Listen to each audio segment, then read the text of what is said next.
Hello there, people of the world, YouTube's competitive Pokemon players, peoples. This is Sofa Squirtles with another Pokemon X and Y Wi-Fi battle. Not exactly Wi-Fi, this is actually a passerby battle. When I was at school, this is actually a really good battle. The dude I battled here, right after we battled, he became one of my friends. His name's Viet, as you can see from the trainer name. He breeds Pokemon like crazy.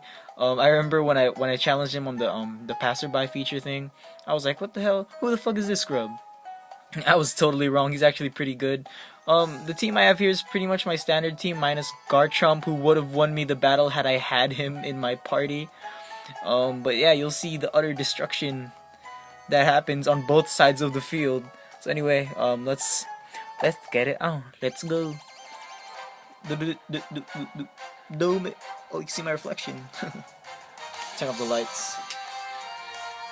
Alright, so you'll see he was off with Cold Bacon, his shiny Mamoswine. So when I saw this, I was like, okay, shit. This guy's not a scrub, so I should take this battle really seriously.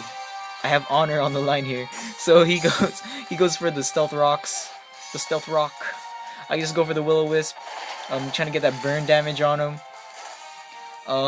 So it was pretty obvious he would carry the Focus Sash because he's the lead Mamoswine. I decided to switch out here to my Scissor, I believe. Oh no, I was trying to Volt. I was expecting him to switch out to Sableye, so I went for the Volt switch. But then he goes for the Icicle Crash. He gets the flinch, and I'm like, oh wow, the Hax Gods are on his side. The Hax Gods are actually on his side this whole battle. You'll see. So here, I switched in my Kamikata, realizing that he's not gonna switch at all. I know none of his attacks are going to do anything, even his Earthquake is not going to break my sub. So yeah, he gets the Icicle Crash off, doesn't do anything. I decide to go for... I decide to Mega Evolve, then I go for the Substitute, just to ensure my safety in case he switches into his Ninetales, which he should have done. But I guess he was just trying to... He told me after the battle that he expected me to switch out, or not to switch out, to use Bullet Punch and kill him right away. But I was like, hell nah, dog. He thought I was the Choice Band set. I'm like, psych. So yeah, he gets burnt, goes for an Earthquake trying to break my sub. He won't achieve anything with that. It's a futile effort. I get a Swords Dance up. So I have another choice here. So if he goes for the Earthquake, it'll break my sub, but I could go for another Swords Dance. And if he switches out, I'll just go for another Swords Dance anyway, because at +4, Mega Caesar is pretty much unstoppable. So yeah, here he brings in his Ninetales. So I was pretty confident that I'd be able to kill it with just one Bullet Punch. But you see, I'm actually very wrong here. So right after this last Swords Dance, I'm at +4.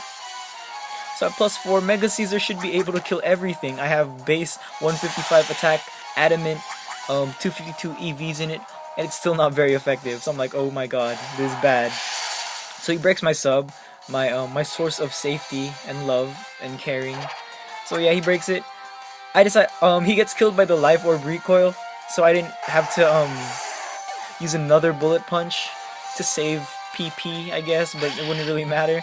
Brings in a Sableye. I know that unless it has the Focus Sash, it's going to die in one hit because Sableye does not have very great defense, and he's very slow. I got the critical hit though, it doesn't really matter.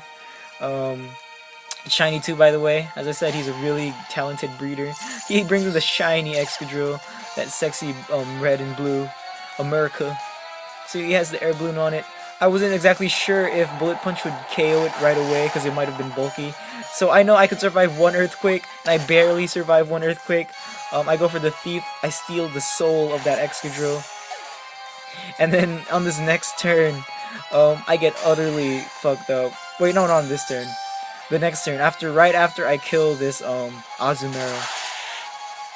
So he was planning to go for the Aqua Jet, expecting to outspeed, but then I don't think he knew that Mega Caesar's base speed was up from 65 to 75 after he Mega Evolved. So here he brings in his Medicham. He knows that he really has to stop my Mega Caesar from sweeping.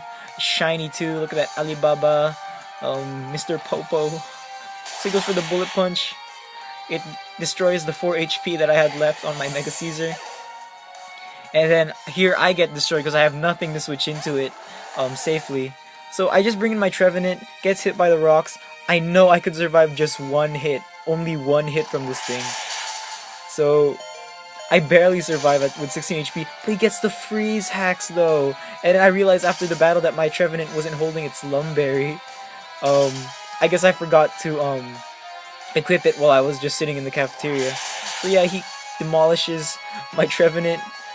If he had gotten burnt, I would have won this battle much quicker. But here I just switch in my Rotom. I'm not sure if I could take the hit because mine is specially defensive in order to contrast with my Trevenant's physical defenses. So he kills it with the Psycho Cut. So I was actually expecting a high jump kick. So anyway, I switch into my Maya. I'm not sure if I could survive any of his other attacks. He goes for the Bullet Punch, which shouldn't kill. I guess that he forgot that he told me he forgot Togeki's part flying. So I get it down to like what 10 HP. I switch in Tyranitar, expecting like maybe a Bullet Punch or an Ice Punch. It doesn't matter. I get the Sandstream up. It's going to die in the next turn. This is death. This is the sands of time, bringing him to his death. So he goes for the Bullet Punch. So it was here I realized that his most likely his moveset was Bullet Punch, Ice Punch, I guess Fire Punch, and then Psycho Cut. So he doesn't have any fighting moves on that thing, which is pretty weird. So this turn he goes for the Earthquake with his fucking Mamoswine. It still KOs even after the burn, but that's okay. I didn't need my Tyranitar anymore. And then here I switch into my Cloyster. My pew pew pew. So I've been really wanting to use this Cloyster, which is why I switched out Garchomp for it. But then, I could never find the time to switch it into this battle. So he just Icicle Crash. It flinches, but that's just delaying the inevitable that he's going to die a slow, painful death to a barrage of Icicle Crashes. So yeah, just go for the Earthquake. It's not gonna do much because Cloyster has God tier base defense at 180. So I just go for the Icicle Spear. It still doesn't do much. I guess it's because Mamoswine has the Thick Fat ability. So I probably should have just gone for well, actually, either way, I would have killed the thing. So anyway, yeah, that was a good battle, Viet. If you ever see someone who has Let's Battle as their shoutout on the PSS, never underestimate them. It's pretty obvious that they're probably someone who knows what they're doing. Someone who's had time to breed Pokemon in the game like Viet. He's bred so many shiny Pokemon, and then he gave me a few new Pokemon to use. So I now have a Sableye and a Scolipede. Hopefully I'll be able to showcase them in a future video. Anyway, I gotta go somewhere. So Squirtle's out. Peace.